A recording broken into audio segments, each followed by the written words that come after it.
So right now in the charts, Luther is #1. Now, Luther has been getting significant push because after the Super Bowl, you got to think other people from other countries are going to be watching the Super Bowl. They see the halftime show. They never probably heard Kendrick Lamar. Kendrick Lamar is very big in the US, but that international wise, that's something if you tap into can really, up your status as a superstar in the music industry.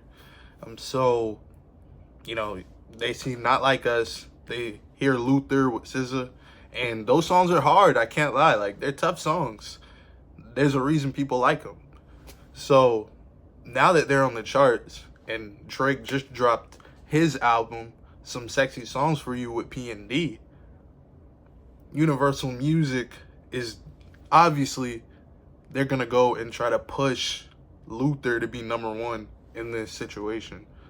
So there's a lot of different examples right now on Spotify and Apple Music where you can kind of see that there's a clear push for the angle of Luther being #1 in Drake's week.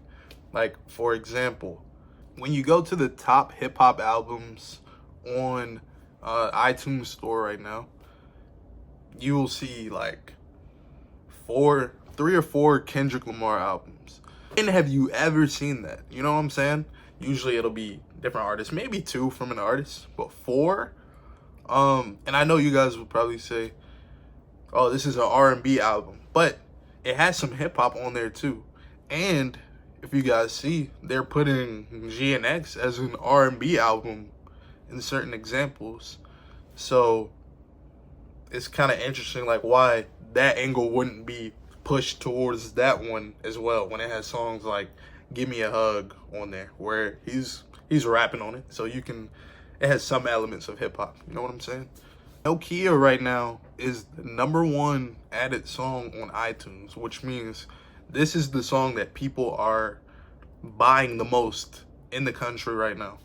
I don't know if iTunes is worldwide, but I'll look into that. But yeah, this is the most bought song, so that would mean it's trending. People are listening to it, correct? When you go to today's hits on the iTunes store, here's something very interesting that you'll see, right? So instead of having Nokia or Gimme a Hug, which are the songs that are going #1 right now for people to see, they have Somebody Loves Me. But you'll see there that Luther is there.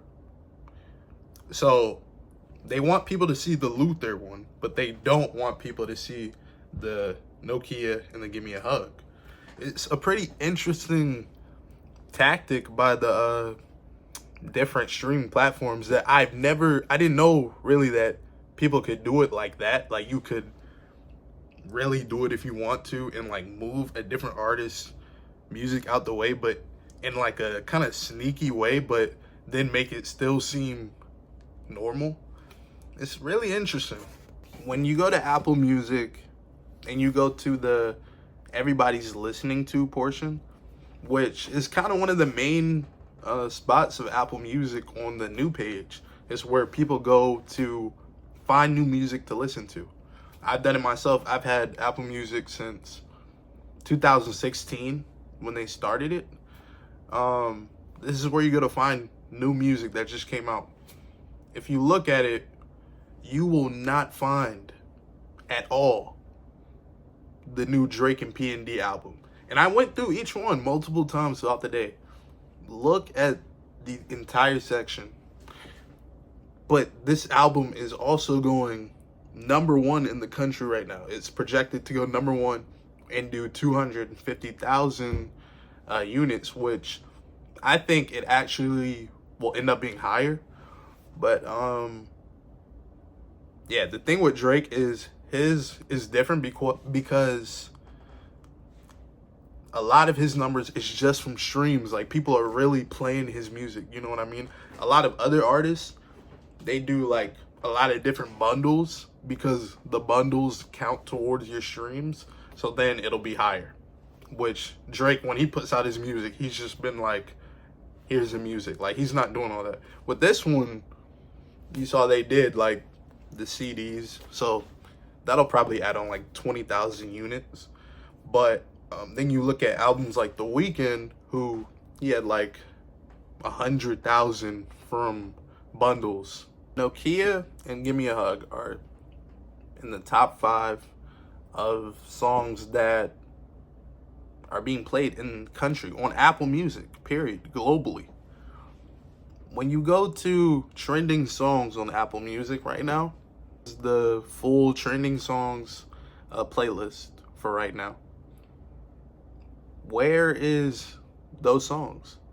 Why is only Luther in there, but the Drake ones aren't?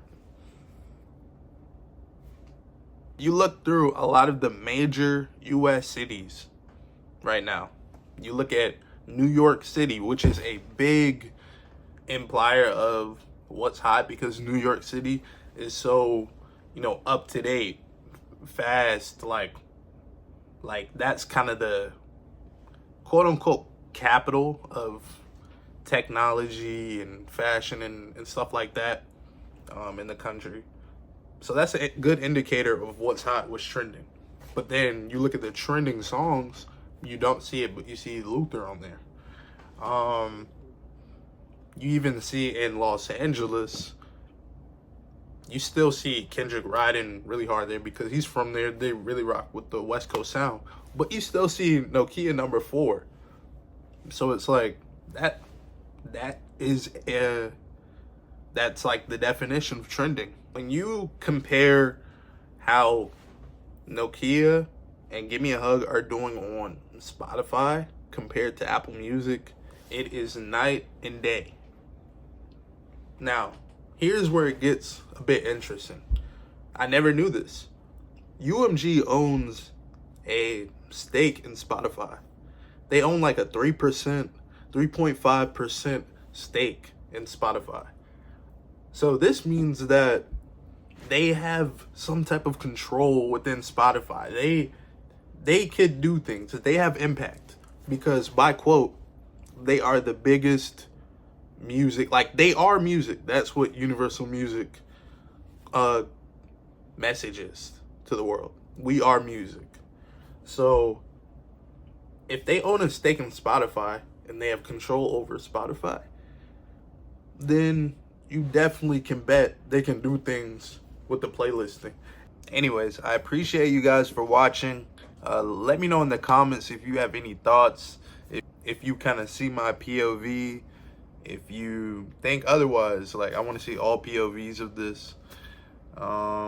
That's just what it seems like, but you guys may have a different POV on it. So let me know. Like and subscribe. Appreciate you for watching.